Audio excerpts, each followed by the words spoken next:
Already முடி கொத்தி கொத்தா கொட்டிகிட்டு இருக்கோங்க. அதை நினச்சி ஃபீல் பண்ணி டிப்ரெஸ் ஆகி அந்த டிப்ரெஷனுக்கும் சேர்த்து இன்னும் எக்ஸ்ட்ரா முடி கொட்ட தான் செய்யும். அந்த மாதிரி நினச்சி ஃபீல் பண்ணிட்டு இல்லாமல் உடனே இந்த ஹெல்தியான கருவேப்பிலை பொடியை செஞ்சு வச்சுக்கிட்டு டெய்லி கொஞ்சம் இந்த மாதிரி சாப்பிட்டுட்டு வந்தீங்கனாலே உங்களுக்கு ரிசல்ட் நல்லாவே கிடைக்கும். நீங்கள் எக்ஸ்டர்னலாக ஹேர் ஆயில் அந்த மாதிரி அப்ளை பண்ணுறதை விட இன்டர்னலாக இன்டேக் போனால் தான் வந்துட்டு உங்களுக்கு ரொம்பவே ரிசல்ட் நல்லா இருக்கும். சரி, எப்படி செய்யறதுன்னு பார்த்துடலாமா?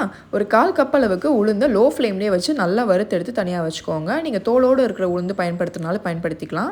1/4 கப் அளவுக்கு கடலைப்பருப்பையும் வறுத்துட்டு அதையும் தனியாக எடுத்து வச்சுக்கோங்க. நான் 1 டேபிள் ஸ்பூன் அளவுக்கு கருப்பு எள் யூஸ் பண்ணியிருக்கேன். நீங்கள் வெள்ளை எள் யூஸ் பண்ணுறதுனால பண்ணிக்கலாம். 1 டேபிள் ஸ்பூன் முழு மல்லியும் சேர்த்துட்டு வறுத்து எடுத்து தனியாக வச்சுக்கோங்க. கம்ப்ளீட் ப்ராசஸ்மே லோ ஃப்ளேமில் வச்சு பண்ணுங்கள். இல்லைனா உங்களுக்கு டேஸ்ட் மாறி கொடுத்துரும் கறியிடுச்சுன்னா.